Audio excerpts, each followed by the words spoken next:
A'udzubillahi as-sami'il 'alim minasyaitonir rajim. Bismillahirrahmanirrahim. Assalamualaikum warahmatullahi wabarakatuh. Alhamdulillahi rabbil alamin.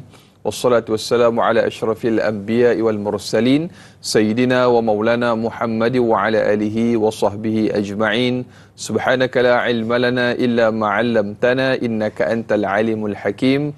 Wala haula wala quwwata illa billahil aliyil azim. Amma ba'du. Apa khabar sidang penonton setia Tanyalah Ustaz, biar tahu jangan keliru. Saya mengharapkan walau di mana jua ada semua berada, mudah-mudahan senantiasa dalam keadaan sihat walafiat dirahmati dan disayangi oleh Allah Subhanahu wa taala. Amin. Allahumma amin. Alhamdulillah, syukur kehadrat Allah Subhanahu wa taala. Sama-sama kita kembali ceriakan pagi anda untuk Tanyalah Ustaz pada hari ini bagi edisi Selasa 29 Ogos 2023. Sama-sama kita akan membicarakan satu tajuk yang cukup menarik, iaitu solat khusyuk sempurna ibadah.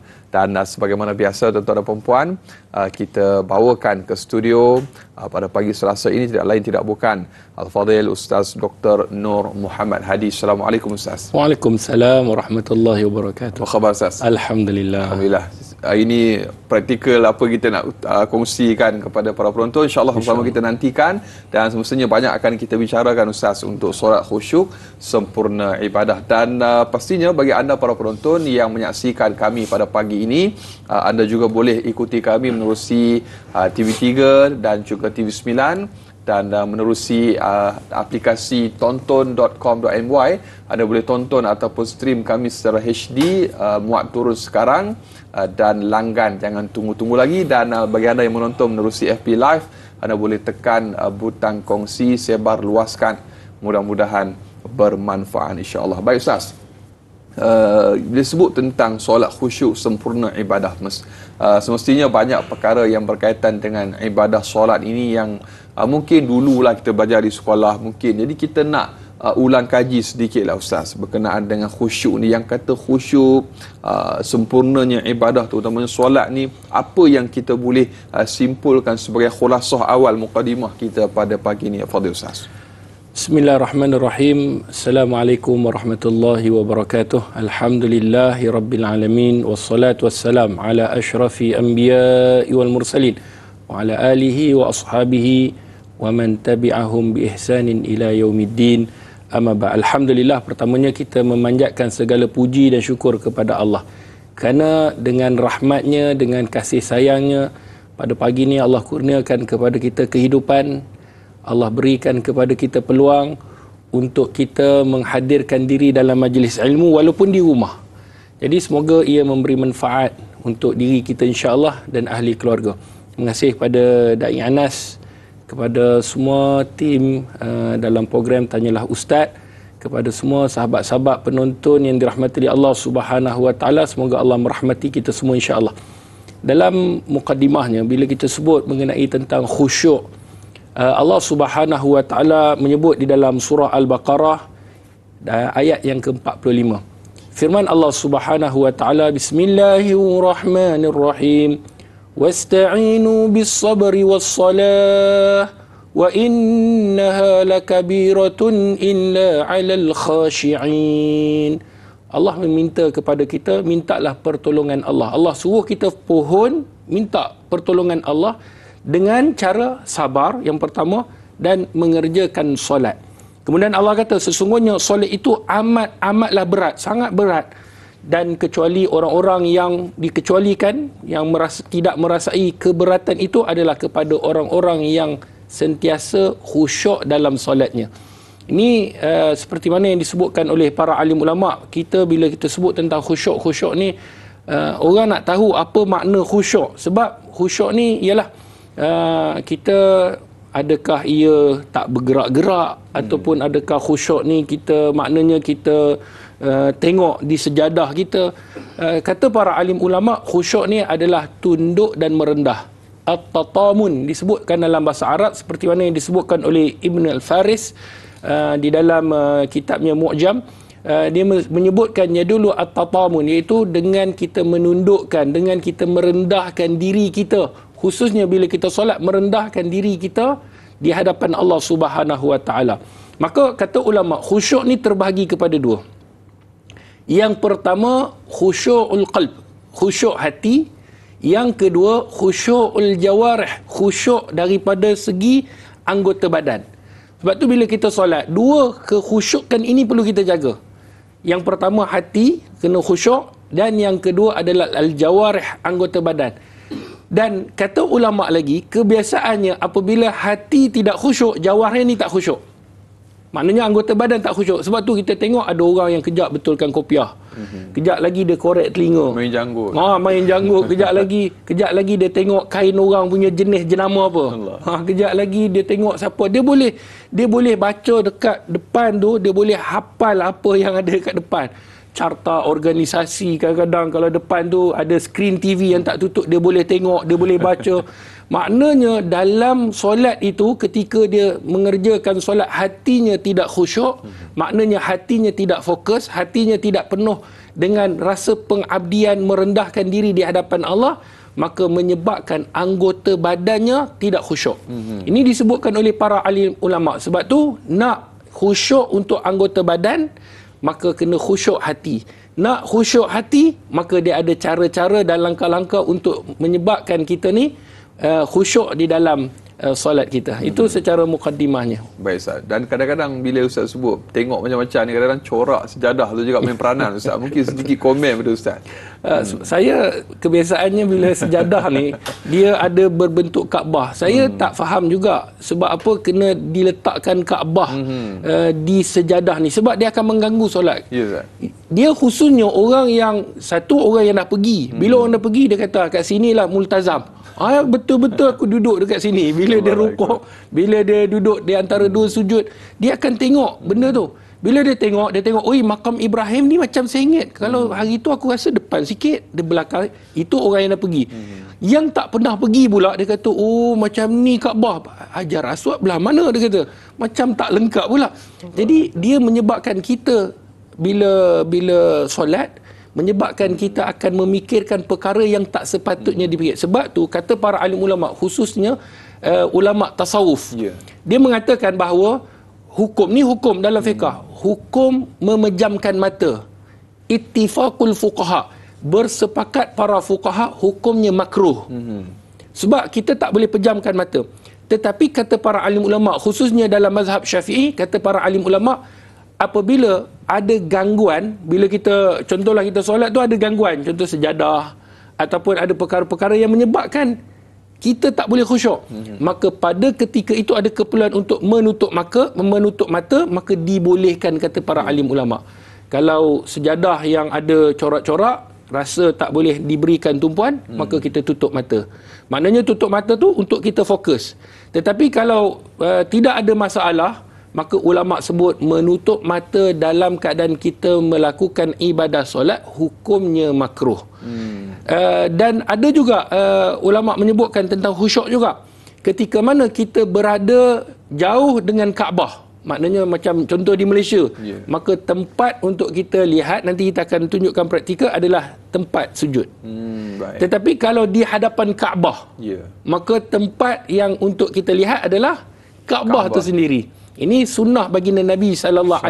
Maka kita kena tahu, kena bezakan adakah ia mengganggu ataupun tidak dalam keadaan solat. Maka di sana ada jalan keluarnya yang telah diajarkan oleh para alim ulama. Ya, maknanya kalau kita solat di Masjidil Haram, kita sunat memandang Kaabah. Betul. Allahu Akbar Ustaz. Dan semestinya Ustaz, kita ada banyak lagi soalan daripada para penonton untuk kita raikan. Dan sekali lagi kita kempenlah kepada sahabat-sahabat yang mengikuti Tanyalah Ustaz pada pagi ini, hantarkan, ajukan soalan anda menerusi ruangan komen di Facebook Tanyalah Ustaz TV3. Jangan lupa untuk tekan butang kongsi. Baik Ustaz, kita ada Mas Niza di Facebook yang bertanya, Ustaz, adakah benar seseorang yang khusyuk dalam solat itu tanda hatinya takut dan berserah kepada Allah Subhanahu Wa Taala? Dan kedua, adakah hadis dari Rasulullah SAW menyatakan bahawa solat itu umpama selembar kain putih? Jika solat itu baik dan elok, maka kain itu tidak koyak dan buruk. Boleh Ustaz jelaskan? Terima kasih. Baik, terima kasih kepada yang bertanya, sahabat-sahabat penonton yang dirahmati oleh Allah Subhanahu Wa Taala. Yang pertama, bila kita sebut mengenai tentang khusyuk ni, adakah dia menyerahkan dirinya kepada Allah? tanda kekhusyukan itu? Maka jawapannya iya. Disebabkan kata para alim ulama, makna khusyuk itu sendiri adalah maknanya kita merendahkan diri. Kita melihat kehebatan dan keagungan Allah. Kalau sekiranya kita berjumpa dengan orang yang mungkin kita nampak kehebatannya, mungkin ada kedudukannya, kedudukan lebih daripada kita, raja dan sebagainya, kita akan fokus setiap ucapan, setiap pergerakan, maka kita akan melihat. Sebab itu di hadapan kita. Bila kita solat, kita berhadapan dengan yang maha hebat. Raja sekalian raja adalah Allah. Maka apabila hati kita khusyuk, menyebabkan kita nampak kebesaran dan kehebatan Allah. Dan nanti saya akan ceritakan bagaimana kisah-kisah para alim ulama, khusyuk mereka, maqam mereka lain. Cara khusyuk mereka itu dia tak sama macam kita. Sebab itu kata para alim ulama, kita kena usaha untuk menyebabkan ataupun menjadikan diri kita dalam apabila melakukan, bukan saja dalam solat, melakukan apa saja ibadah kena khusyuk, kena fokus atas apa yang kita lakukan. Itu yang pertama.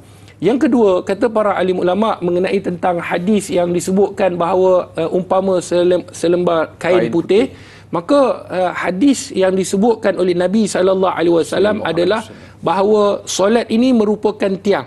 Yang pertama, tiang agama. Kemudian Nabi sebut dalam hadis, kalau ia baik maka akan baiklah keseluruhan amalan dia. Tetapi kalau buruk, maka akan buruklah keseluruhan amalan dia. Dan orang yang solat, ketika mana Allah tidak menerima solatnya itu, maka kata Nabi SAW akan dilemparkan di wajahnya. Ini yang disebutkan seperti kain putih itu tadi, ataupun kain buruk, maka akan dilemparkan ke wajahnya, kerana Allah Subhanahu Wa Taala tidak menerima tentang ibadah yang dilakukan. Kenapa? Kerana dia tidak, kata ulama yang pertama, tidak melakukan rukun dan syaratnya dengan betul. Sebab tu ulama menyebutkan hukum khusyuk ni, adakah ia wajib ataupun dia sunnah. Ini perbahasan ulama. Dalam mazhab Syafi'i sendiri khilaf. Imam Ghazali mengatakan bahawa khusyuk dalam solat itu wajib. Adapun Imam Nawawi mengatakan khusyuk dalam solat itu sunnah. Bayangkan kalau wajib. Bayangkan kalau wajib, ya Allah, kita rasa macam mana solat kita. Tadi subuh pun dah fikir, dah start ke program Tanyalah Ustaz, dah fikir tu kadang-kadang kan. Jadi sebab tu Imam Ghazali mengambil satu pendekatan, dia kata wajib sebab Allah perintahkan solat ini kena khusyuk, Allah perintahkan. Tetapi Imam Nawawi kata ia satu kelebihan fadl, kelebihan, maka ia jatuh dalam kategori sunnah. Maknanya sesiapa yang boleh fokus untuk melakukan khusyuk ini, maka ia mendapat satu kelebihan yang luar biasa. Allahu Akbar. Jadi kalaupun wajib Ustaz kita ataupun sunat Ustaz, kita perlu usahalah untuk mendapatkan kekhusyukan dalam sembahyang kita ataupun ibadah yang kita lakukan. Baik, itu yang disebut oleh Maulana Zakaria Khan Alawi, solat khusyuk dan khuduk tu Ustaz, hadir hati kita.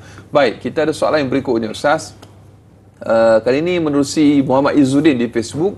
Bolehkah Ustaz kongsikan kisah-kisah khusyuk para sahabat dan salafus soleh dalam solat supaya dapat menjentik hati kita semua, cara untuk memperoleh khusyuk dalam solat? Mohon pencerahan Ustaz.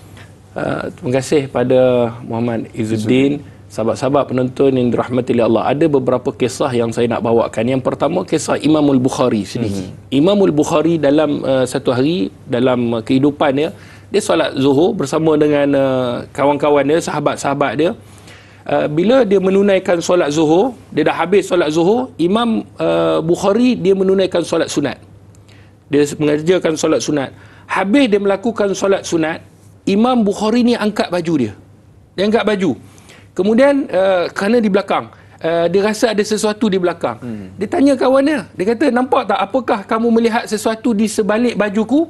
Maka pada ketika itu, sahabat-sahabat yang tengok Imam Bukhari angkat baju ni, dia tengok badan Imamul Bukhari ni ada 16 ataupun 17 sengatan lebah. Allah. 16 dan tu lebah masuk dalam baju. Kemudian sengat dia. Kemudian sahabat kata, kenapa kamu tak orang kata tak elak, maknanya tak keluarkan lebah tu? Dia kata dia tak terasa. Nak kata khusyuknya mereka sehingga kan fokusnya mereka pada ibadah. Binatang yang disengat tu, lebah tu sakit, maka dia tak merasai tentang kesakitan itu. Kenapa? Kerana kelazatan solat itu melebihi daripada kesakitan. Itu yang pertama. Ada satu lagi kisah yang saya nak sampaikan. Daripada Abu Abdullah Al-Marwazi, Imam Al-Marwazi, sama juga. Satu hari bila dia solat, ada seekor kumbang. Kumbang ni disengat sehingga dahinya berdarah. Ini disebutkan di dalam sifat Al-Asfah, menyebutkan bahawa ada seekor kumbang datang, sengat dahinya hingga darah mengalir pada mukanya, maka beliau tidak bergerak dan dia tidak rasa langsung. Ni kata para alim ulama, para sahabat, apabila mereka melakukan solat, mereka melakukan ibadat, mereka rasa kehebatan dan keagungan Allah, duduk di hadapan raja sekalian raja, sehingga kan apa yang berlaku mereka tidak. Ada orang kata, oh bila kita solat kita seakan-akan di luar. Tak, bukan begitu.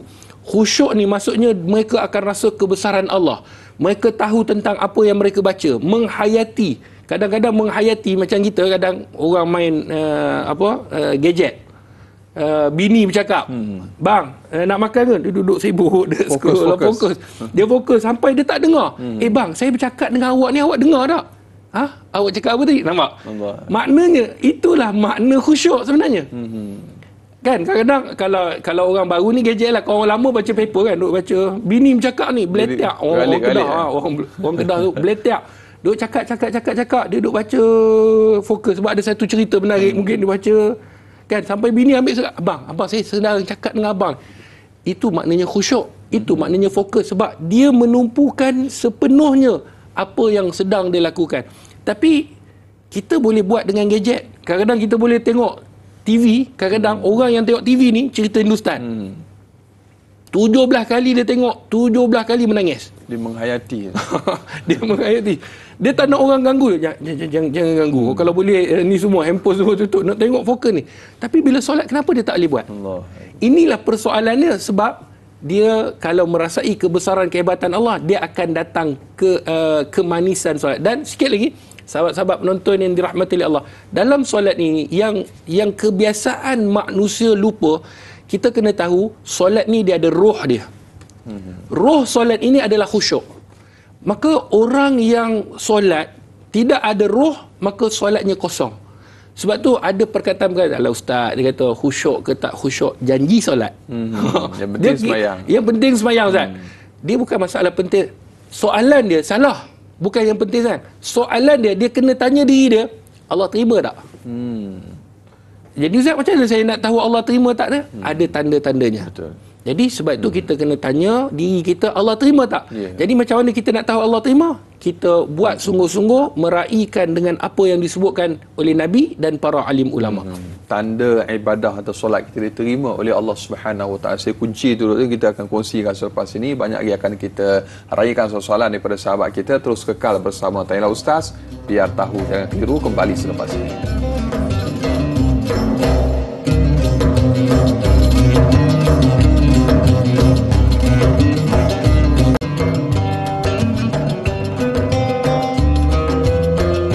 Alhamdulillah, kembali dalam Tanyalah Ustaz, biar tahu jangan keliru. Para penonton, ibu-ibu, ayah-ayah bakal penghuni syurga Allah Subhanahu Wa Taala. Alhamdulillah, kita masih lagi bersama bintang ilmuwan kita Al-Fadhil Ustaz Dr. Nur Muhammad Hadi untuk kita meneruskan diskusi atau perbincangan ilmu kita pada pagi ini untuk solat khusyuk sempurna ibadah. Dan berdirinya kita di sini doktor bersama dengan sedikit nota, dan saya serahkan kepada Fadil Doktor untuk mungkin ada sedikit perkongsian berkenaan nota. Saya tengok ni 7 langkah untuk sampai kepada khusyuk. Dipersilakan Doktor. Bismillahirrahmanirrahim. Terima kasih pada da'i, sahabat-sahabat penonton yang dirahmati oleh Allah. Ini disebutkan oleh para alim ulama dalam kitab. Bagaimana kita nak menyebabkan diri kita ni boleh sampai ke tahap khusyuk. Dia kena latihan. Kalau kita hari tu kita belajar solat, maka di sekolah kena ajar juga macam mana dah solat satu perkara. macam mana nak sampai kepada khusyuk. Yeah. Sebab rata-rata bila kita pergi dekat mana-mana, orang tanya, ustaz, macam mana saya nak fokus dalam solat, sebab saya ada was-was, sebab saya ada rasa solat ni saya rasa tak sempurna dan sebagainya. Perasaan tu timbul sebab apa? Sebab dia mengetahui dia apabila melakukan ibadah ataupun solat, dia rasa ada kekosongan di situ. Yeah. Maka ulama meletakkan ada 7 langkah. Yang pertamanya, dia kena bersedia untuk solat dengan memperelokkan wuduk. Nombor 1 tu, wuduk tu penting. Memperelokkan wuduk ni sebenarnya banyak fadilatnya. Ada satu hadis Nabi SAW, hadis yang dikeluarkan oleh Imam At-Tirmizi di dalam sunannya, kata Nabi, man tawadda fa ahsanal wudu, sesiapa yang berwuduk dan dia memperelokkan wuduknya. Perelokkan wuduk maksudnya dia buat wuduk seperti mana wuduk baginda Rasulullah. Itu kaedah dia. Wuduk Rasulullah macam mana? Wuduk Rasulullah yang pertama tidak membazir air, kemudian membasuh dengan 3 kali. Perkara-perkara sunnah semua dilakukan. Kemudian dia tidak bercakap-cakap ketika mana, walaupun tidak salah, tetapi dia tidak bercakap ketika mana mengambil wuduk. Kenapa? Fokusnya kepada wuduk. Basuhannya dengan sempurna.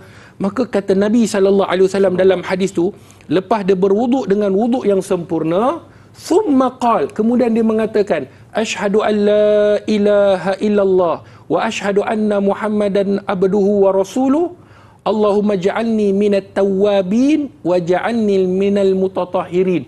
Ya Allah, jadikanlah aku ni orang yang bertaubat dan jadikanlah aku orang yang sentiasa menyucikan diri. Maka kata Nabi SAW, sesiapa yang berwuduk dengan wuduk yang sempurna, kemudian dia doa. Dengan doa tadi, dia mengucap dulu, kemudian dia doa, ya Allah, jadikanlah aku orang yang sentiasa bertaubat dan jadikanlah aku orang yang sentiasa menyucikan diri. Maka dia boleh pilih mana-mana pintu syurga yang 8, dia boleh masuk mana-mana pintu. Kata Nabi tu. Sebab tu nombor 1, bersedia untuk solat dengan memperelokkan wuduk. Tu nombor 1. Nombor 2, kata ulama, menjaga serta menunaikan solat pada waktunya. Sifat golongan munafik ni, dia akan solat di akhir-akhir waktu. Dan bila akhir waktu, 3 minit ni, dia pun solat dalam keadaan cepat lah. Nak kejar waktu ni. Tu yang jadi Formula 1 punya solat tu. Allahu Akbar, Allahu Akbar, salam. Alhamdulillah, sempat dia kata. Nasib baik sempat. Nasib baik. Esok aku nak try 2 minit lagi. Tinggal 2 minit nak try tengok. Jadi, so, tak rekod jadi sebab tu, nombor 2 ni penting. Bila kita solat awal waktu, selesai tak? Yeah. Selesai. Bila awal waktu, solatlah berjemaah. Bila kita solat berjemaah, maka kita dah melepaskan satu tanggungjawab kita yang sangat besar. Yeah. Dan yang ketiga, memilih tempat yang sesuai untuk solat tu penting. Nak khusyuk. Kadang-kadang orang yang kat tempat kerja, dia pakai, alah ustaz, syarat dia bersih, suci, menghadap kiblat, mana-mana boleh. Tempat kerja, kadang-kadang tempat kerja ada orang yang dia tengah buat kerja, kadang-kadang kita solat depan TV kan, lepas tengok ada cerita best, dia pause tak? Sekejap lagi tak tengok ni. Tak nak terlepas momen tu. Tak nak terlepas momen. Jadi sebab tu solat dia tak berapa khusyuk. Yeah. Ataupun solat menghadap meja makan, bini bau hidang. Ui, sedap pula dia hidang.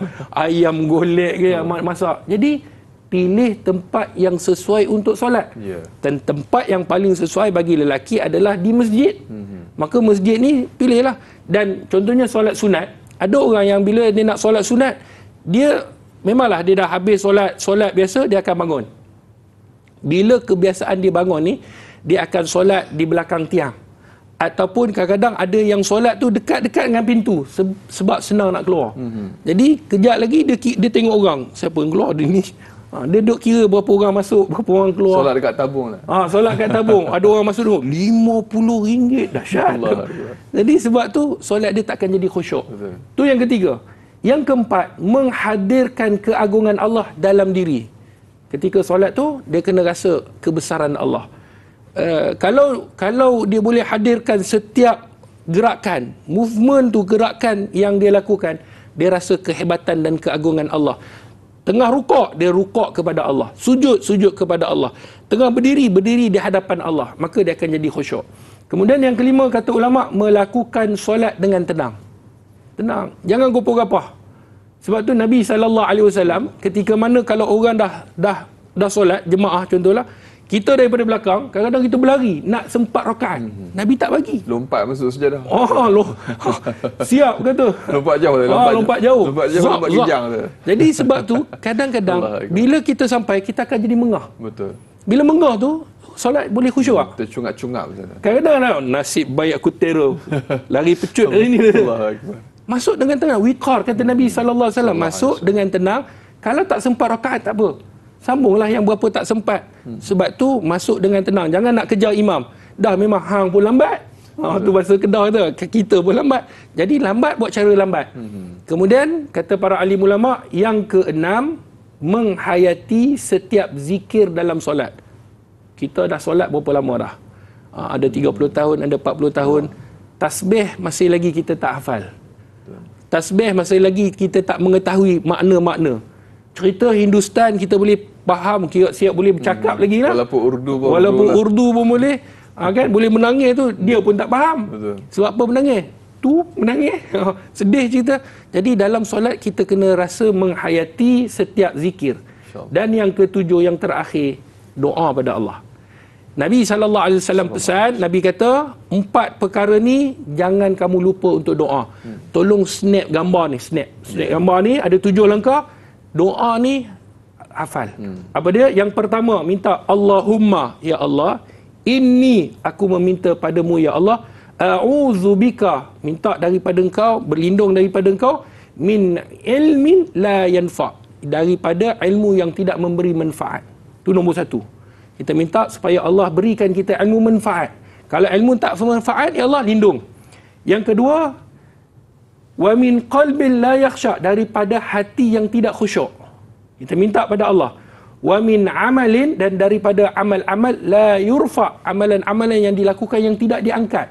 Solat kita tak diangkat, zakat kita, puasa kita. Wa min du'ain, dan daripada doa la yusma, doa-doa yang tidak didengari oleh Allah Subhanahu wa taala. Maka doa ni Nabi ajarkan, Nabi suruh doa. Maka inilah doa yang perlu kita doa setiap kali lepas solat. 4 perkara ni jangan lupa kita minta, iaitu minta Allah supaya ilmu yang tak bermanfaat Allah ketepikan. Yang kedua, hati yang tak khusyuk Allah jaga.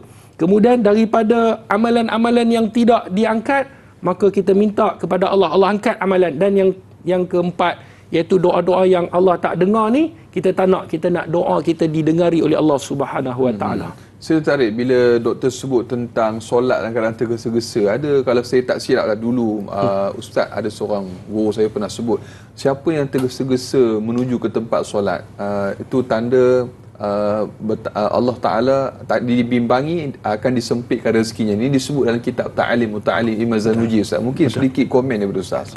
Dia sebenarnya begini, bila kita sebut tergesa-gesa ni, dia bukan maksud bersegera. Ada orang dia tergesa-gesa dalam keadaan segera pada waktu yang ada. Itu tidak jadi masalah.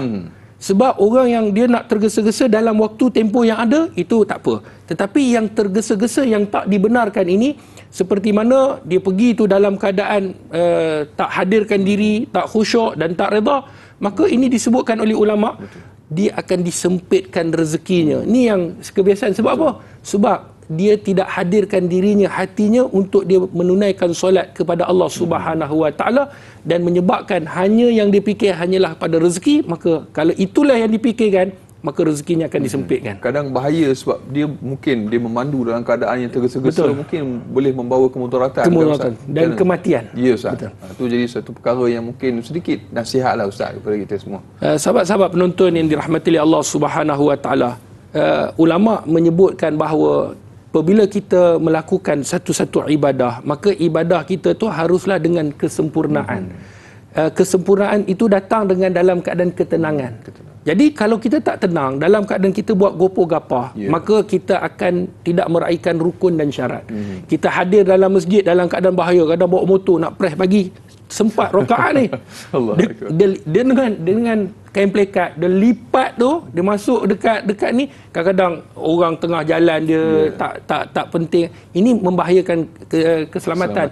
Sebab menyebabkan dia nak dapatkan rakaat, menyebabkan dia sendiri yang lewat. Maka sekiranya dia nak datang awal, dia nak soft yang pertama, dia kena datang pada tepat pada waktunya. Dan saya juga nak menasihatkan diri saya dan sahabat-sahabat penonton yang dirahmati oleh Allah.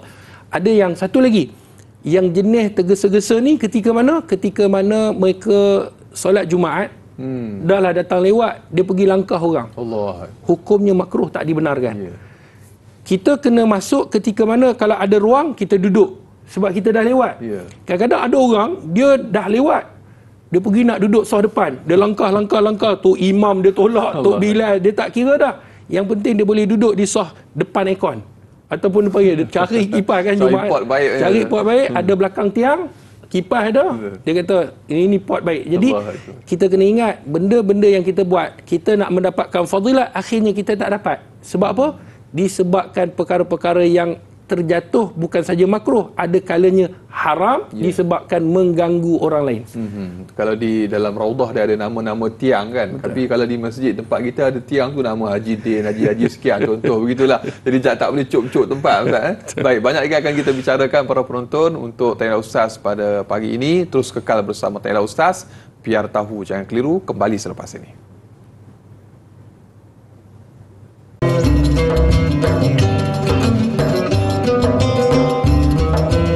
Alhamdulillah, kembali dalam Tanya Ustaz, biar tahu jangan keliru. Para penonton, ibu-ibu, ayah-ayah bakal penghuni syurga Allah Subhanahu Wa Taala. Kita masih lagi pada membicarakan topik pada pagi ini, solat khusyuk sempurna ibadah. Kita bersama dengan bintang ilmuwan kita, masih lagi Ustaz Dr. Nur Muhammad Hadi dan Fadil Ustaz dan juga para penonton. Sebentar tadi Fadil Ustaz telah pun kongsikan kepada kita 7 langkah untuk sampai kepada khusyuk, dan doa tu penting. Kita dah minta kepada para penonton untuk screenshot atau tangkap layar, boleh kongsikan kepada sahabat-sahabat kita yang mungkin tidak sempat bersama-sama dengan kita pada pagi ini. Dan kita ada soalan mungkin dengan izin Ustaz kita raikan di Facebook. Kita ada Nur Hayati Ismail. Assalamualaikum warahmatullahi wabarakatuh. Bagaimanakah untuk kita zahirkan bahawa inilah solat terakhirku? Mohon pencerahan Dr. Ustaz. Terima kasih. Sahabat-sahabat penonton yang dirahmati oleh Allah, bila kita nak menzahirkan, Nabi SAW pernah menyebut dalam satu hadis baginda Rasulullah, ketika mana Nabi sebut ada seorang laki-laki, dia datang berjumpa dengan baginda Rasulullah. Dia tanya satu soalan kepada Nabi, siapakah mukmin al-akyas, yang cerdik, yang pandai? Maka kata Nabi SAW, orang yang cerdik, orang yang pandai adalah sentiasa mengingati mati.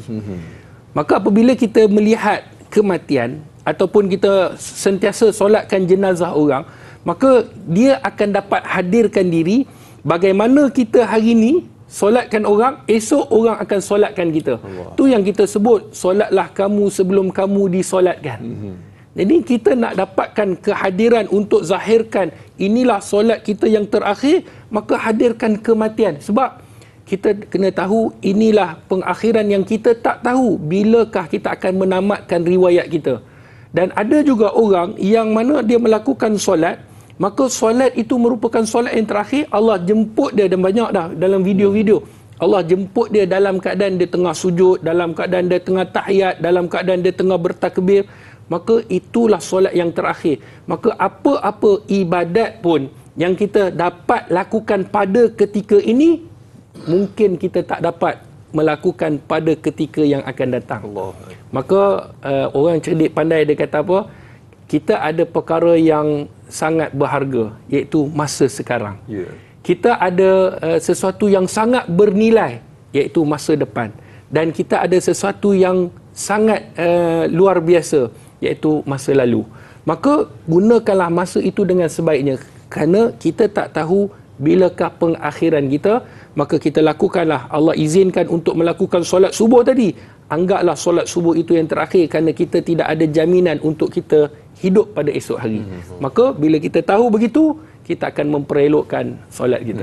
Baik, perelokkan solat. Dan sekarang kita berada di sejadah ni, Doktor, mungkin ada sesuatu yang kita nak praktikalkan dan kita nak tunjukkan kepada sahabat-sahabat penonton kita untuk solat khusyuk sempurna ibadah pada hari ini, Doktor, silakan. Baik, sahabat-sahabat penonton yang dirahmati oleh Allah, biasa tak kita dengar imam kadang-kadang bila dia nak mula, dia baca surah An-Nas. Mana dalil dia? Ada orang, Ustaz, dalil Nabi buat tak? Baik, sebenarnya ada di dalam kitab Bidayah Al-Hidayah karangan Imam Al-Ghazali, dia menyatakan bahawa dibenarkan, dibolehkan ketika mana kita nak memulakan solat, maka boleh kita zikir ataupun membaca surah An-Nas Sebelum angkat takbir. sebelum angkat takbir. Tujuannya apa? Kerana kita tahu tentang surah An-Nas tu dahulu. Di dalam tafsir Imam Ibn Katsir dan para alim ulama, surah An-Nas ini adalah surah minta perlindungan Allah daripada bisikan-bisikan syaitan. Dan kita kena tahu bila kita solat ni, syaitan ni dia tunggu masa. Dia tak tunggu kita tengok TV. Dia tak lalaikan kita. Sebab dia tahu tengok TV tu dah cantik dah, hang cantik. Dia akan melalaikan kita pada waktu solat. Supaya kita solat tu tak memikirkan kehebatan Allah. Tapi dalam TV, dia takkan ganggu. Dia suruh kita tengok TV, tak apa. Tengok TV jangan solat. Solat kejap lagi. Tapi bila solat, dia suruh kita buat benda-benda supaya kita tak fokus dalam solat.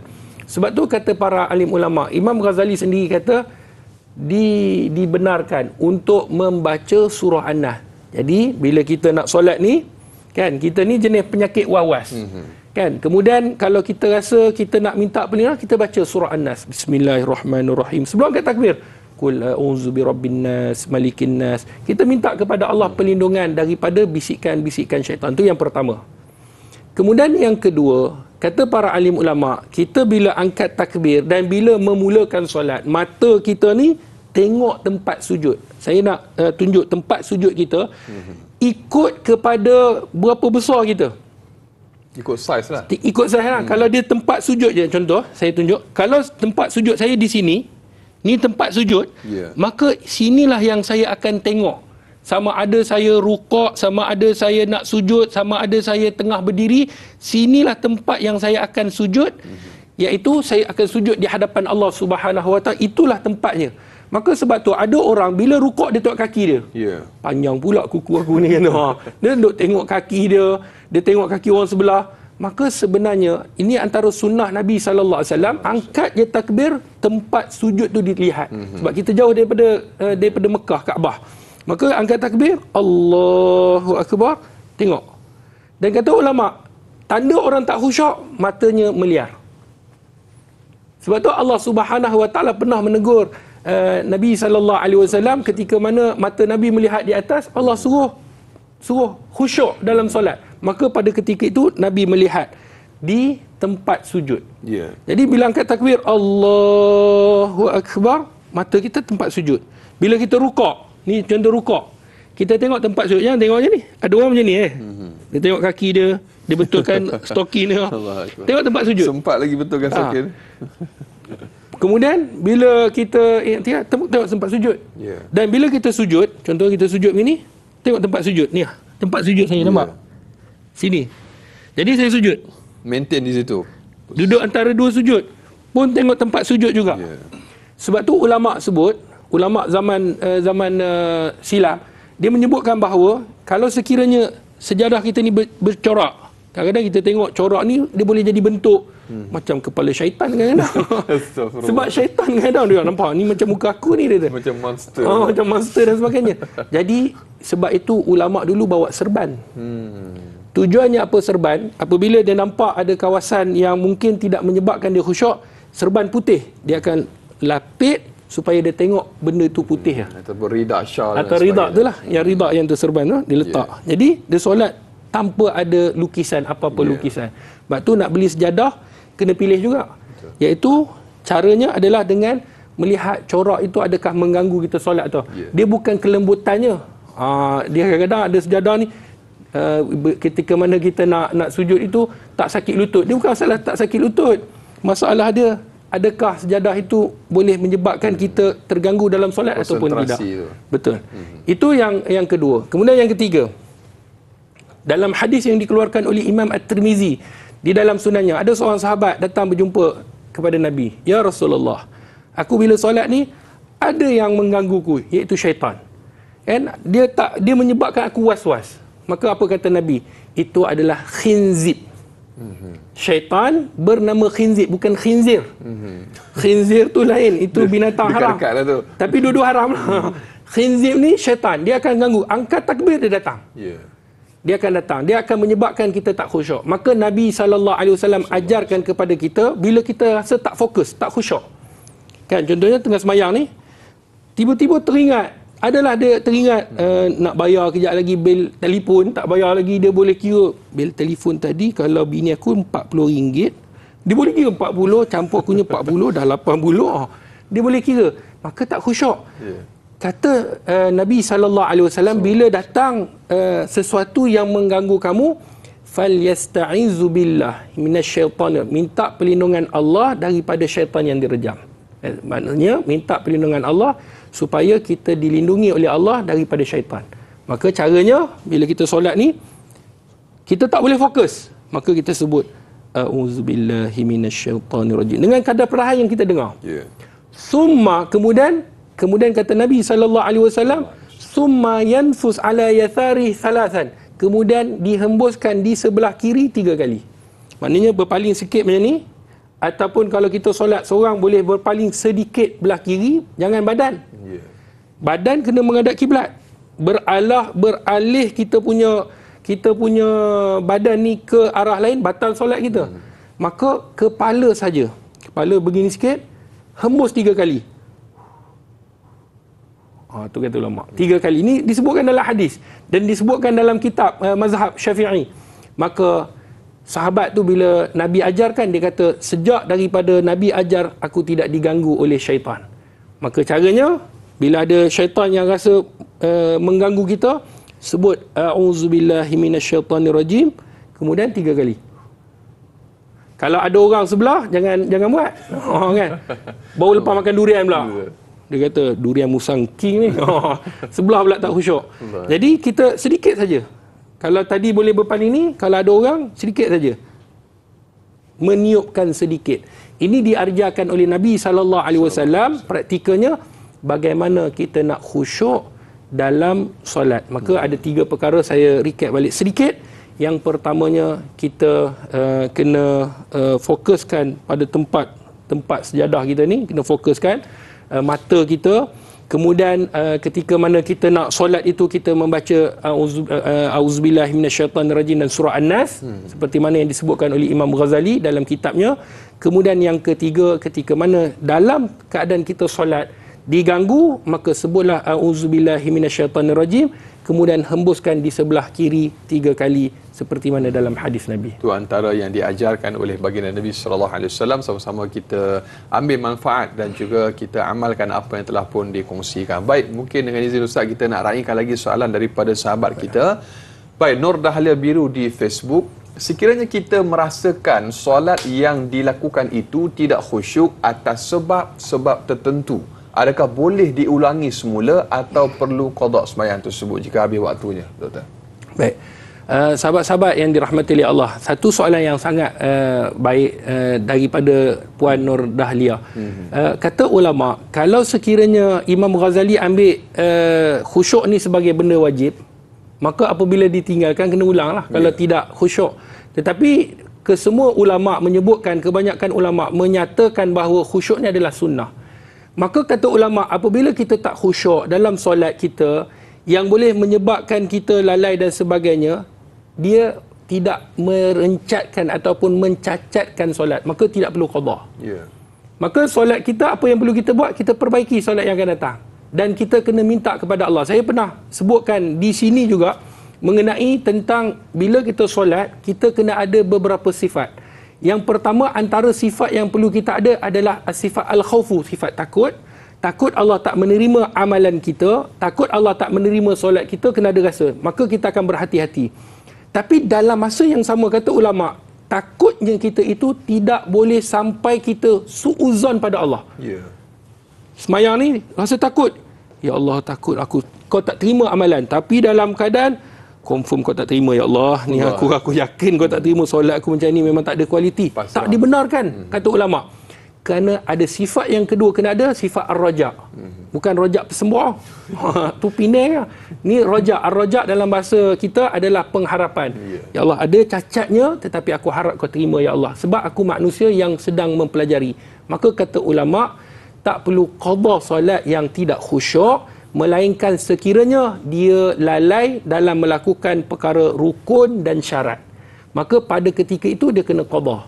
Sekiranya rukun dia mungkin dia buat tak sempurna ataupun syaratnya dia buat tak bagus, tak baik, contohnya solat tanpa wuduk ataupun solat tanpa membaca al-Fatihah, maka dia kena qada lah, sebab solatnya tidak sempurna dan tidak sah, maka dia boleh qada. Ulang. Adapun tak khusyuk, maka tak perlu ulang. Mohon pada Allah, semoga Allah menerima amalan yang tadi. Amin, insya-Allah. Mudah-mudahan Allah Subhanahu wa taala menerima ibadah kita, terutamanya solat kita, untuk kita dapatkan solat khusyuk dan seterusnya dapat sempurnakan ibadah kita. Doktor, banyak lagi akan kita kongsikan kepada para penonton. Terus kekal bersama Tanyalah Ustaz, biar tahu jangan keliru, berjeda seketika.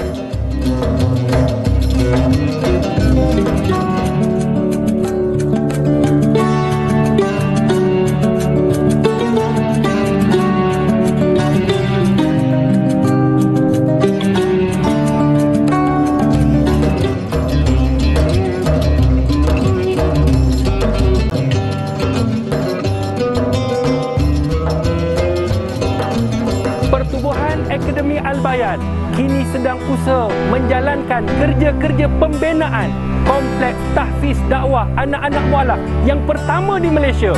Seperti mana tuan-tuan, puan-puan dapat lihat di belakang saya, setiap sumbangan yang tuan-tuan berikan, insya-Allah akan mendapat ganjaran di sisi Allah Subhanahu wa taala. Ayo kita membantu untuk membina sebuah kompleks bagi melahirkan dai mualaf. Akademi Al-Bayan, satu agama, pelbagai bangsa.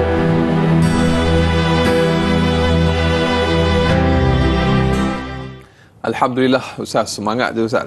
Sebagaimana paparan di skrin yang kita saksikan sebentar tadi, kompleks tahfiz dakwah anak-anak mualaf yang pertama seumpamanya di Malaysia Ustaz, Akademi Al-Bayan ini mungkin perkembangan terkini Ustaz, dan juga selaras dengan misi yang telah pun Ustaz kongsikan pada episod sebelum ini. Mungkin ramai para penonton yang tertanya-tanya bagaimana perkembangan terkini pembinaan kompleks kita Ustaz. Bismillahirrahmanirrahim. Sahabat-sahabat penonton yang dirahmati Allah, dai tadi sebut semangat, memang saya semangat sebab yang datang berjumpa tu alhamdulillah ramai datang berjumpa, nak tengok, nak lihat, itu lagi saya semangat sebab harapan yang besar. Sebab mereka kata, Ustaz, buatlah, daripada Singapura datang, daripada Indonesia datang, daripada Thailand datang, daripada Brunei datang jumpa. Kadang-kadang mereka minta, Ustaz boleh tak nak jumpa pukul 1 pagi pun ada. 1 pagi memang betul minta nak berjumpa. Jadi waktu tu memang ada kelapangan dan diizinkan, maka saya datang berjumpa dengan sahabat yang datang daripada Singapura, daripada Malaysia datang satu rombongan naik bas pergi ke tapak. Waktu tu tidak ada apa-apa lagi. Sekarang pun prosesnya kita sedang tambun tanah dah selesai. Sekarang ni kita tengah nak buat retaining wall. Maksudnya kita nak hadang tanah tu supaya tak lari. Ini semua adalah disebabkan kita minta kebenaran daripada majlis. Kita masuk 16 jabatan. Maknanya kita minta semua, unit perancang semua kita minta. Kenapa tujuannya? Kita nak sumbangan tuan-tuan supaya dia menjadi saham sampai kita mati. Kita minta kebenaran supaya keselamatan bangunan tu, sebab kita nak buat dekat sana adalah satu pusat tahfiz dakwah anak-anak mualaf yang pertama di Malaysia. Maka dia kena menjadi satu contoh. Bukan saja di Malaysia, bahkan di seluruh negara-negara yang lain. Maka kita nak inilah satu pusat yang boleh melahirkan para dai yang menegakkan kalimah la ilaha illallah. Sahabat-sahabat penonton, kita sebenarnya bila kita nak mengakhirkan kehidupan semua orang yang dia nak pengakhirannya baik, maka kalimah yang dia nak sebut adalah kalimah tiada Tuhan yang disembah melainkan Allah dan Nabi Muhammad sallallahu alaihi wasallam adalah pesuruh Allah. Ini adalah kalimah yang sangat hebat. Kalimah la ilaha illallah Muhammadur Rasulullah. Maka kalimah inilah yang sekarang inilah yang kita nak sebarkan.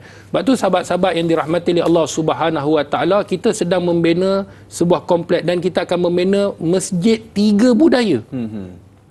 Ada budaya Indianya, ada budaya Cinanya, ada budaya Melayu. Orang tanya saya sebab apa? Disebabkan adalah untuk kita berdakwah. Orang Cina, dia masuk Islam, dia tak buang bangsa dia. Dia tak buang bahasa dia. Orang India masuk dalam agama, dia tak buang dia punya budaya. Dia tak buang dia punya ahli keluarga.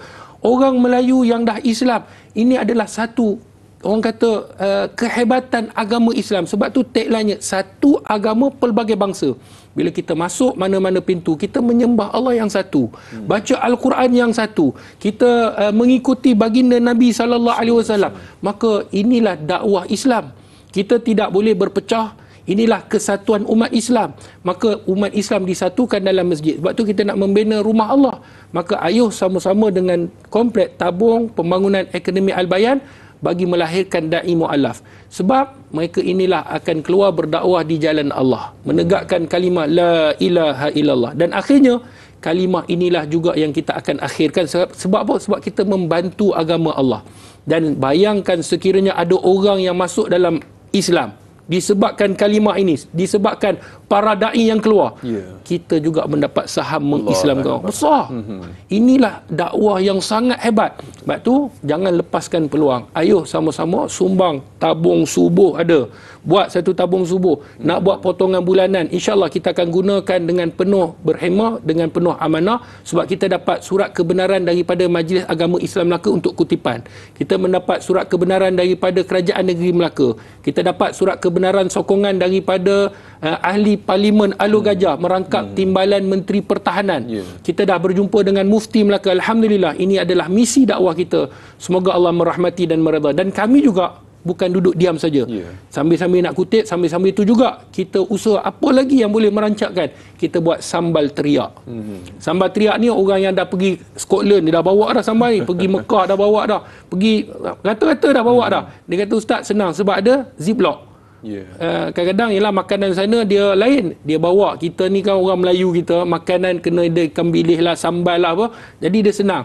Kita nak bawa anak-anak pergi sekolah ke ataupun berkelah ke, senang masak nasi kosong dengan ni, dia boleh makan. Jadi pembelian itu boleh menyebabkan kita menyumbang ke tabung pembangunan Akademi Al-Bayan. Jadi ayuh sama-sama kita menyumbang seperti mana nombor yang tertera. Boleh pergi ke laman web www.akademialbayan.com dan boleh datang sendiri dan boleh follow di semua media sosial. Ustaz pun Alhamdulillah bukan baca Quran 24 jam. Ada media sosial juga. Macam tuan-tuan juga boleh ikuti insya-Allah. Dan sedikit saja lagi saya nak kongsikan bagaimana baru-baru ni saya berjumpa dengan seorang lelaki, Bro Roslan. Dia menceritakan kisah hidup dia. Dia mu'alaf. Bagaimana dia umur 22, bagaimana dia Islam. Dia tertarik dengan Islam disebabkan apa? Dengan akhlak Islam. Inilah yang kita nak. Dan akhirnya sebelum ayah dia meninggal, dia Hindu. Ayah dia sempat masuk agama Islam. Dia kata apa? Dia kata sebab saya menonton TV A9. Saya menonton TV3, kadang-kadang program agama tu ada. Dia tonton dan akhirnya dia faham. Dan itulah sebab dia tidak ada rancangan-rancangan lain melainkan itu. Akhirnya Allah memberikan hidayah. Dia masuk Islam. Menangis dia. Dan ayahnya meninggal dalam keadaan ayahnya sebelum hampir nak meninggal tu, ayah dia sempat masuk agama Allah. Maka tugas kita menyebarkan dakwah, menyelamatkan manusia daripada masuk dalam api neraka Allah, maka masuk ke dalam syurga bersama-sama dengan baginda Nabi SAW. Allahu Akbar. Ini satu gagasan, satu misi yang besar bersama dengan Akademi Al-Bayan. Mudah-mudahan dapat direalisasikan berkat daripada sokongan, dokongan dan juga sumbangan daripada sahabat-sahabat penonton tayangan Ustaz. Amin, insya-Allah. Mudah-mudahan. Nak komen sikit gambar saya juga Ustaz kat TV. Jangan lupa follow Ustaz baik di media sosial yang telah pun kita kongsikan tadi. Baik Ustaz, kembali kita untuk solat khusyuk sempurna ibadah. Dan banyak lagi sebenarnya Ustaz akan kita kongsikan soalan daripada sahabat-sahabat kita. Dan kita akan tamat di TV3, kita akan sambung lanjutan 30 minit siaran tambahan di TV9. Anda terlepas info ataupun siaran kita daripada awal, jangan lupa untuk catch up semula di aplikasi Tonton dengan muat turun dan langgan sekarang. Jangan tunggu lagi, ditonton. Muat naik, muat turun dan juga daftar serta sebar luaskan, mudah-mudahan bermanfaat insya-Allah. Baik, solat khusyuk sempurna ibadah kita akan tamat di TV3. Sambung selepas ini TV9 Tanya Ustaz, biar tahu jangan keliru. Akademi Al-Bayan membawa impian besar untuk melahirkan golongan pendakwah yang berupaya menyebarkan syiar Islam dengan menggunakan bahasa yang difahami oleh bangsa mereka sendiri, sekaligus menjadikan mereka ini sebagai aset terpenting umat Islam. Ayo, sama-sama kita santuni mu'alaf agar mereka mengenal Islam.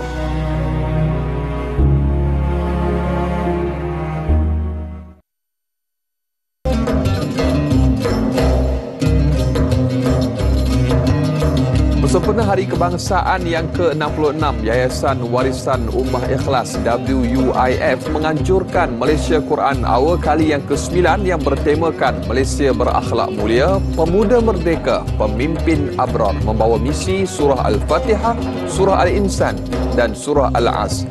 Saksikan secara langsung pada 30 Ogos 2023 jam 12 tengah hari di TV9 dan juga saluran Astro 149.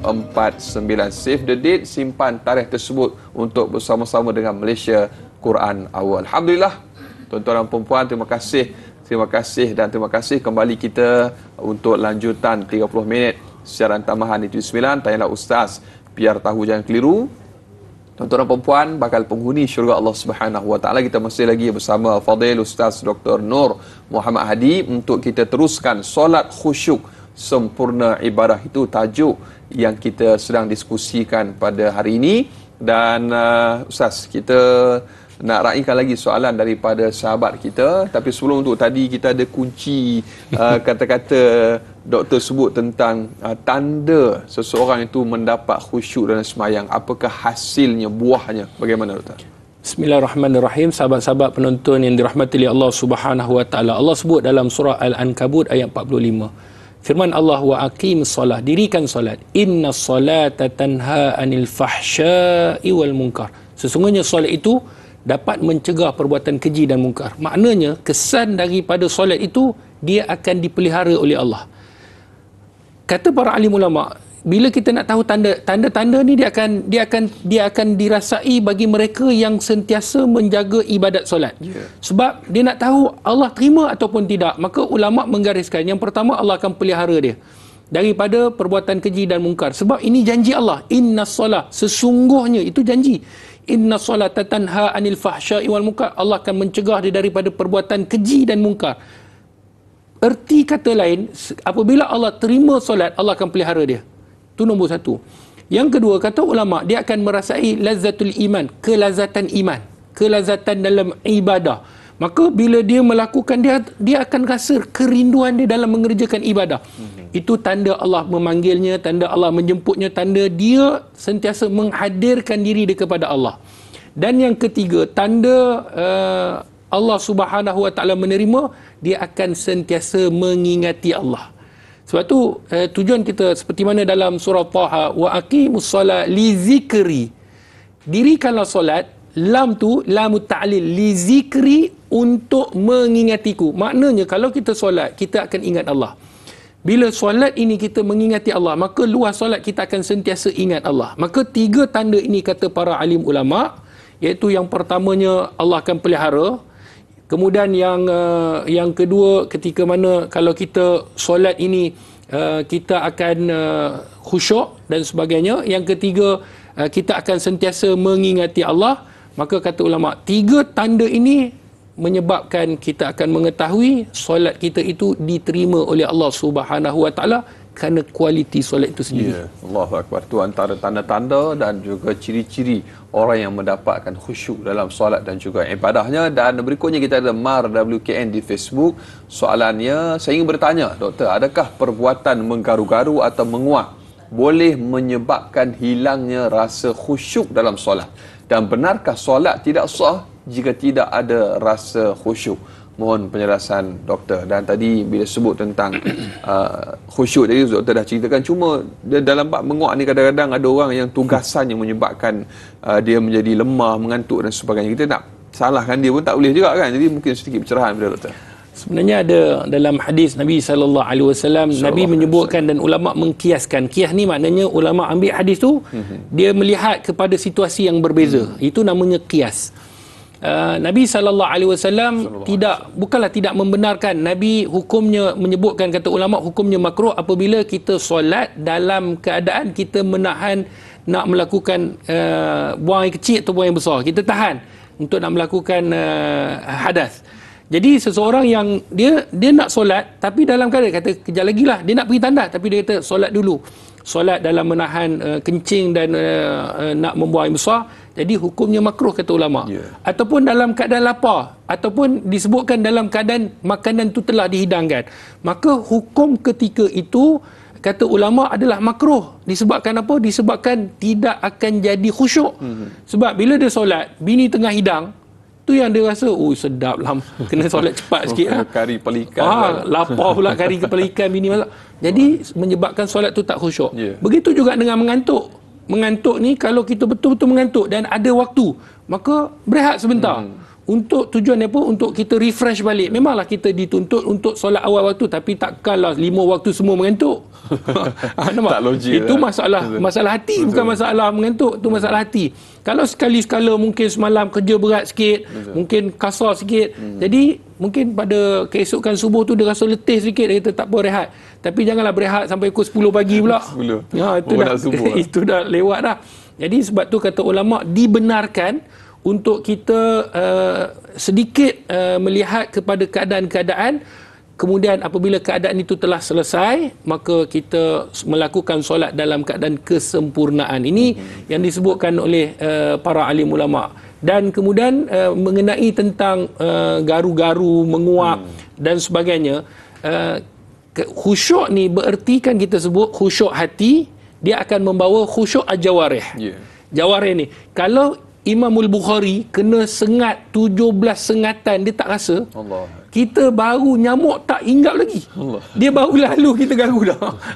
Dahsyatlah, dahsyat. Tampaklah awal. Kan, lalu kita gatal dah pula, dia tiba-tiba rasa gatal. Tak singgah lagi dah gatal. Dah tak singgah lagi gatal dah. Lepas tu garu pula, kita garu bukan pada kadar. Rasa sedap pula garu. Jadi dia garu je.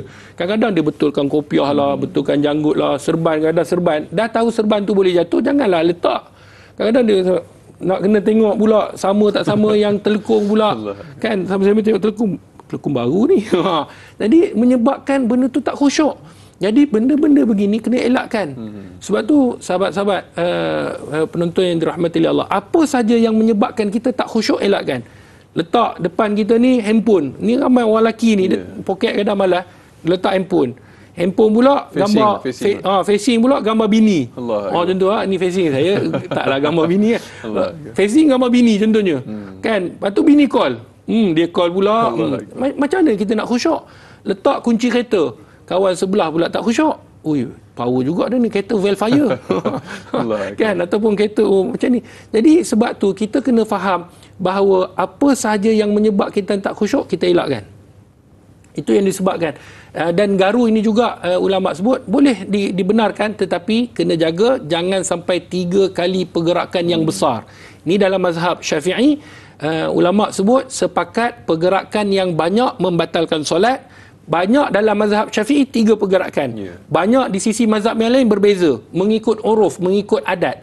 Jadi dalam mazhab Syafi'i pergerakan besar. Orang garu begini, dia garu begini, dia garu. Tu batal. Jadi insya-Allah kita akan bawa satu tajuk nanti mengenai tentang pergerakan dalam solat. Insya-Allah kita akan sebut nanti. Kita yang penting praktikal tu ada tu, yang penting tu. Allahu akbar. Baik. Para penonton, banyak lagi akan kita kongsikan. Kita nak berjeda sekali lagi doktor, dengan izin terus kekal bersama Tayar Ustaz, biar tahu jangan keliru, kembali selepas ini.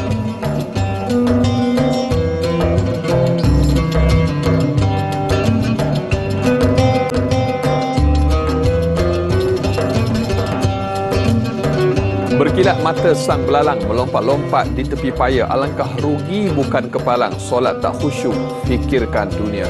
Allahumma salli ala Sayyidina Muhammad wa ala ali Sayyidina Muhammad, amma ba'd. Alhamdulillah, terima kasih kepada para penonton, ibu-ibu, ayah-ayah bakal penghuni syurga Allah Subhanahu wa taala. Sehingga ke hujung siaran masih lagi kita bersama dalam Tayar Ustaz, biar tahu jangan keliru, bersama dengan Dr. HD. Dr. Nur Muhammad Hadi. Baru saya tahu nama glamour doktor rupanya. Baik, Dr. HD kita untuk kita membicarakan masih lagi solat khusyuk sempurna ibadah. Baik doktor, kita ada soalan daripada Faizal bin Ahmad di Facebook. Bagaimanakah untuk mendapatkan khusyuk jika imam baca agak laju? Jika nak khusyuk, kita kena solat dengan tenang dan cuba memahami makna setiap bacaan. Dan adakah lebih aula ataupun afdal kita solat sendiri berbanding mengikut imam yang bacaannya agak laju? Mohon perkongsian daripada Dr. HD. Silakan. Terima kasih kepada Encik Muhammad Faizal. Sahabat-sahabat penonton, laju ataupun perlahan ni sebenarnya dia bergantung kepada seseorang lah. Sebab mungkin bagi dia taklah laju, tapi bagi kita laju. Jadi sebenarnya dalam Nabi sebutkan ada satu kisah Muaz. Muaz bin Jabal ketika mana menjadi imam, selepas dia duduk dengan sahabat-sahabat kawan-kawannya, dia menjadi imam. Dia membaca biasa surah Al-Fatihah, tapi bila dia membaca surah yang lazim itu, dia membaca surah Al-Baqarah. Bukan ayat 1 sampai 5. Ayat 1 sampai 286. Allah. Rakaat pertama, kan? Habis satu surah. Habis satu surah. Rakaat kedua, dia membaca Al-Fatihah, kemudian dia membaca apa? Surah Al-Imran sampai 200 ayat. Sambung pula. Itu 2 rakaat. Berapa dah ratus lah. Jadi ada seorang lelaki ni dia masuk, dia pengembala dalam riwayat, kemudian dia solat rakaat pertama, dia tengok rakaat kedua baca surah Al-Imran, dia pun keluar. Cerita ni sampai kepada Muaz. Muaz kata tu munafik tu. Solat sendiri dia tu bagi Sayyidina Muaz Muaz munafik tu. Cerita ni sampai kepada Nabi. Allah. Bila sampai ke Nabi, Nabi panggil lelaki tu dan diceritakan bagaimana panjangnya bacaan, mungkin terlampau lambat dan sebagainya. Apa kata Nabi SAW kepada Muaz? Afatana ya Muaz, adakah kamu nak menimbulkan fitnah wahai Muaz? Kemudian Nabi sebut, di belakang kamu ada zulul hajah, mereka yang berhajat kepada sesuatu, mungkin mereka ada urusan. Kita tak boleh baca mengikut kesedapan kita, mentah-mentah boleh taranum, dia bantai 280 ayat contohnya, tak boleh. Kemudian di belakang kita ada marid, mereka yang sakit. Di belakang kita ada orang yang uzur, ada orang macam-macam kategori. Jadi imam, ini ada antara ciri-ciri imam. Imam kena ambil jalan pertengahan. Jangan laju sangat, jangan perlahan sangat. Baca Al-Fatihah 8 minit. Alhamdulillah. Dia lama dah ambil dengan makhraj, dengan tajwid, dengan bacaan, menyebabkan orang belakang imam lambat. Dan kita pula diberi pilihan. Kan masjid banyak. Kalau sekiranya kita tengok ada satu masjid yang saya hadir, dia imam cantik, bacaan elok, cuma sound system ni masalah. Problem sound system kita pun tak dengar. Dengar amin, padahal soft yang ke depan, soft yang kedua, ketiga tak dengar. Jadi kita boleh tukar masjid, ataupun kita pilih masjid, dan kita boleh maklumkan kepada ahli jawatan kuasa, bagi tahu sound tak clear ataupun imam macam mana, kita boleh memberi cadangan kepada mereka. Jadi kata seperti mana Encik Muhammad Faizal, imam dia kena ambil peranan dia, dan makmum juga ambil peranan. Kalau sekiranya kita rasa tak boleh, kita carilah masjid-masjid yang kita rasa boleh kita ikut dan bacaannya boleh menyebabkan kita khusyuk. Allahu Akbar. Dan ada satu lagi situasi, doktor, di mana kita solat dengan orang yang mungkin kita tak berapa nak ngam ataupun kita tak suka. Apatah lagi yang tak ngam tu adalah imam lah, kita katakan bahasa sekarang tak ngam lah, begitulah, ataupun orang yang kita tak berapa nak gemar sangat. Jadi mungkin boleh mengganggu fokus dan juga ibadah kita. Sedikit boleh doktor cerahan. Ini benda ni dibincangkan juga oleh para alim ulama. Sebab tu bila nak melantik imam ni, dia mestilah di kalangan orang yang diterima. Dia tak boleh melantik diri saya lah imam. Sebab apa? Sebab saya paling handsome. Dia bukan masalah paling handsome. Sebab tu Imam Malik, dalam kitab Muwatta Imam Malik, disebutkan bahawa cerita tentang siapa yang lebih layak untuk menjadi imam pada zaman sahabat. Yang layak menjadi imam iaitu mereka yang pandai bacaan. Kalau kita lihat pada zaman baginda Nabi SAW, yang pandai baca seperti mana dalam hadis, khuzu al-Quran min arba', ambillah Quran daripada 4 orang, antaranya Muaz, antaranya Ibnu Mas'ud. Dan kalau kita lihat, Ibnu Mas'ud bukan saja pandai bacaan, sehingga kan bila dia baca, Nabi kata apa? Nabi bila nak dengar bacaan sahabat orang lain, Nabi akan minta Ibnu Mas'ud baca. Sehingga Nabi ni bila dengar bacaan Ibnu Mas'ud menangis. Menangis. Ini bacaan Ibnu Mas'ud. Dan kena tahu juga, Ibnu Mas'ud bukan saja pandai baca Quran, bahkan dia faqih. Dia mengetahui tentang hukum hakam. Jadi Imam Malik kata apa? Yang sekarang ni itu zaman sahabat. Sahabat bila disebut dia pandai baca Quran, dia faqih juga. Sekarang ni kadang-kadang ada orang pandai baca Quran tapi dia tak faqih. Maka yang layak untuk menjadi imam adalah yang faqih. Sebab dalam solat hukum bacaan pada Fatihah saja. Tetapi yang lain adalah hukum fiqh. Maka yang siapa nak perlu dilantik adalah orang yang sepatutnya, iaitu orang yang diterima oleh orang situ. Saya nak sebut satu hadis Nabi. Ini satu kisah yang sangat menarik di dalam surah Qul Huwallahu Ahad, surah Al-Ikhlas. Ada satu hadis baginda Nabi sallallahu alaihi wasallam, ada seorang imam di Masjid Quba. Masjid Quba, masjid yang pertama. Dia bila baca rakaat pertama, dia baca Al-Fatihah, lepas habis baca Fatihah, dia baca surah Al-Ikhlas, kemudian dia sambung surah lain. Rakaat kedua dia buat begitu. Setiap solat dia buat macam tu. Dia baca Al-Fatihah, dia baca surah Al-Ikhlas, baca surah lain. Macam Alhamdulillahirrabbilalamin sampai habis, kemudian dia baca Bismillahirrahmanirrahim, Qul huwallahu ahad sampai habis. Lepas tu dia baca contohlah Qul ya ayyuhal kafirun. Begitulah setiap rakaat. Maka menjadi satu kepelikan. Orang-orang kat sana, dia kata, imam, dia kata, ni dalam hadis, boleh tak kalau kau nak baca surah Al-Ikhlas, kau baca surah Al-Ikhlas, surah lain tak perlu baca. Ataupun kau baca surah lain, surah Al-Ikhlas tak baca. Imam ni imam jenis kemah, jenis champion. Dia kata macam ni, kalau kamu suka, kamu duduk belakang jadi makmum. Tak suka, lantik orang lain. Ni baru kemah imam. Nak lantik orang lain. Mereka pun tengok. Dia kata banyak-banyak orang lah. Engkau yang paling layak, dia kata. Kami suka engkau, tapi engkau tinggal lah tu. Dia tak nak tinggal, dia kata. Dia tak nak tinggal. Cerita ni sampai kepada Nabi SAW. Nabi panggil imam tu. Nabi panggil imam Masjid Quba ni. Panggil. Apa yang melazimkan engkau membaca surah Al-Ikhlas?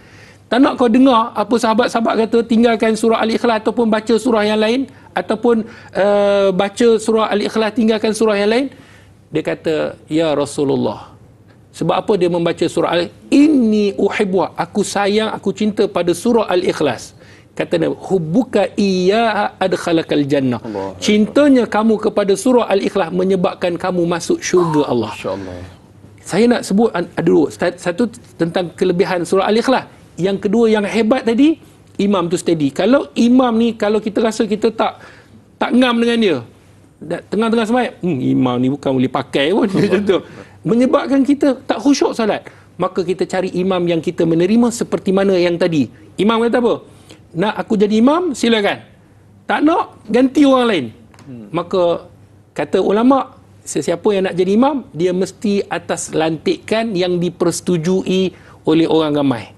Maka kalau dah dipersetujui, kita yang tak setuju, kita tak nak solat situ, kita solatlah di masjid-masjid yang ada imam yang lain. Allahuakbar. Itu demikian antara sedikit panduan kepada kita, dan jalan yang terbaik tak payahlah bermusuhan atau siapa, itu yang terbaik. Kita benda boleh bincang elok-elok, insya-Allah. Baik, Intan Zulina Abdul Razak, Ustaz, kita ada soalan yang berikutnya. Nasihat Ustaz kepada para ibu dan mereka yang menjaga anak-anak kecil ataupun bayi di rumah yang ada masanya tergesa-gesa malah tidak khusyuk sewaktu solat kerana bimbang anak-anak akan terjaga atau menangis pada waktu itu. Ni pengorbanan ibu-ibu ni, suara yang mewakili ibu-ibu di luar sana. Dr. HD, silakan. Okey, sahabat-sahabat penonton yang dirahmati oleh Allah. Ni juga tajuk yang kita akan solat bersama dengan anak kecil nanti kita akan bawa. Praktikal pun ada. Kita akan bawa anak betul-betul ni. Saya boleh jadi anak. Jangan berat. Nak dukung berat. Jadi sahabat-sahabat penonton yang dirahmati oleh Allah.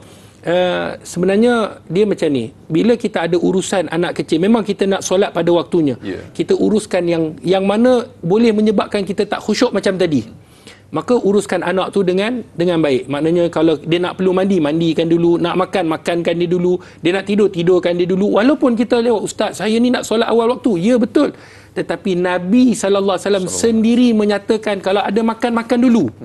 Kalau rasa nak pergi buang air dulu. Maka itu arahan daripada Nabi, hadis Nabi. Maka begitu juga dengan dikiaskan, disamakan situasi itu seperti juga anak-anak. Sekiranya anak-anak itu, contoh kita dah kita solat, anak-anak duduk dekat kita, sekiranya menangis, boleh kita angkat dia. Ialah anak, bukan anak umur 12 tahun. 12 tahun menangis, tibai kata orang Kedah tu, tibai lah kan. Itu mengada-ngada. Tapi kalau anak yang setahun setengah yang tak faham lagi, dia takut mak dia nak pergi tengok pakai telekung, ingat nak keluar kan. Jadi waktu tu kita boleh dukung dia, angkat seperti mana yang diajarkan dan dilakukan oleh Nabi SAW sendiri. Tak ada masalah.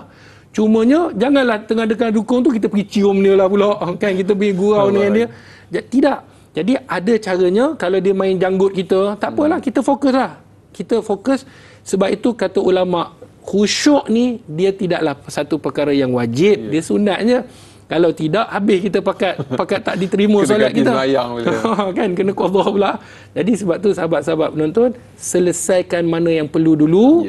kita jaga anak-anak tu letakkan ataupun suruhlah abang dia ke ayah kalau tak ada orang, selesaikan. Kemudian kita solat. Kalau dia menangis, kita boleh angkat. InsyaAllah kita akan tunjuk praktikalnya, cara bagaimana nak meletakkan. Kalau dia menangis, cara nak dukung dan sebagainya.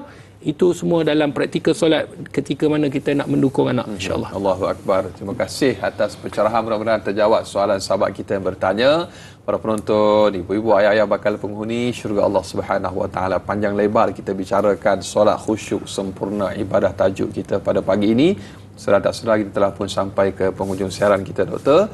Dan Dr. HD, 3 pelan tindakan, Doktor. Mungkin sebagai satu nasihat terakhir dan juga amalan-amalan yang mungkin boleh dikongsikan, 3 pelan tindakan sebagai khulasah perbincangan kita pada hari ini, Doktor. Bismillahirrahmanirrahim. Yang pertama, apa tindakan kita? Yang pertama, kita mempelajari ilmu solat. Itu nombor 1. Nombor 2, tidak cukup dengan kita mempelajari, kita kena mempraktikkannya.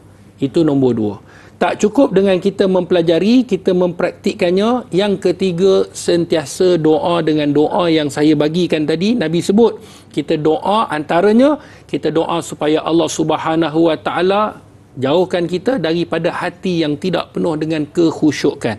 Maka 3 pelan tindakan ni, belajar, praktik, doa. InsyaAllah solat yang kita bincangkan hari ini pasti kita akan dapat.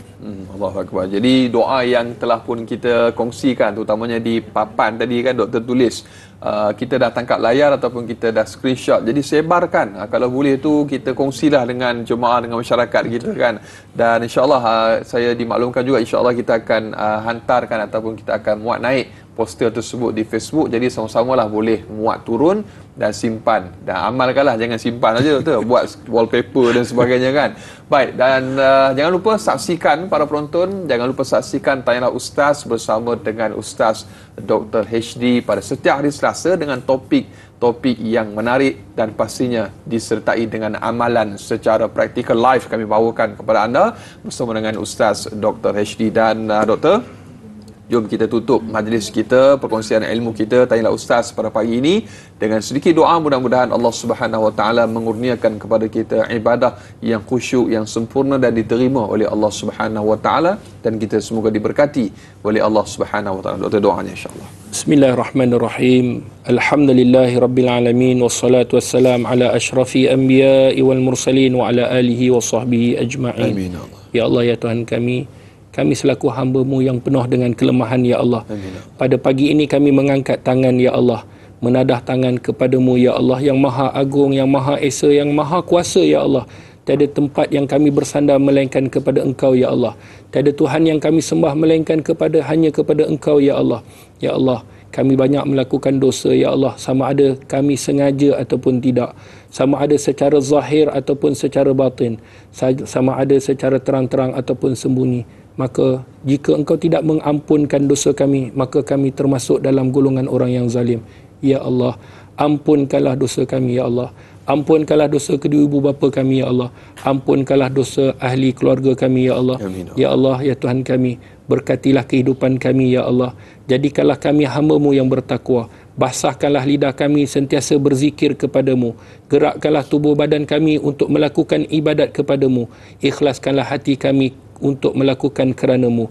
Ya Allah, ya Tuhan kami, matikanlah kami dalam kebaikan, ya Allah. Janganlah Kau matikan kami dalam keburukan. Amin. Ya Allah, ya Tuhan kami memohon, ya Allah, kepadamu saja kami meminta, ya Allah. Maka sekiranya ada dalam kalangan kami yang sakit, berikanlah kesembuhan. Amin, ya Allah. Jika ada dalam kalangan kami yang kekurang, maka cukupkanlah mereka. Amin, ya Allah. Jika ada dalam kalangan kami yang berhutang, maka Engkau bermudahkanlah urusan mereka untuk membayar hutang. Jika ada dalam kalangan kami yang mempunyai keaiban, tutuplah aib kami, ya Allah. Jika ada dalam kalangan kami yang berdosa, ampunkanlah. Jika ada dalam kalangan kami yang mempunyai kekurangan, ya Allah, bantulah, ya Allah. Amin. Jika ada dalam kalangan kami yang mempunyai hajat, maka perkenankanlah hajat-hajat kami. Jika ia baik bagi kami dan Engkau redha, ya Allah. Ya Allah, ya Tuhan kami, matikanlah kami dalam kalimah la ilaha illallah. Jauhkanlah kami, ya Allah, dan janganlah matikan kami dalam keburukan, ya Allah. Amin. Terimalah amal ibadat kami, ya Allah. Rabbana atina fid dunya hasanah wa fil akhirati hasanah wa qina azabannar. Wa sallallahu ala sayidina Muhammad Alhamdulillahirabbil alamin. Amin amin ya rabbal alamin. Alhamdulillah, sekali lagi jazakallah khair diucapkan kepada Dr. HD atau Ustaz Dr. Nur Muhammad Hadi untuk perkongsian pada hari ini. Saudara, ayuh kita tangguhkan majlis kita dengan kafaratul majlis dan suratul Asr. Subhanakallahumma wa bihamdika asyhadu an la ilaha illa anta astaghfiruka wa atubu ilaik. Bismillahirrahmanirrahim. Wal 'asr innal insana lafi khusr illa allazina amanu wa 'amilus solihat wa tawassaw bil haqq wa tawassaw bis sabr. Sekian, wabillahi taufiq wal hidayah. Assalamualaikum warahmatullahi wabarakatuh. Bismillahirrahmanirrahim.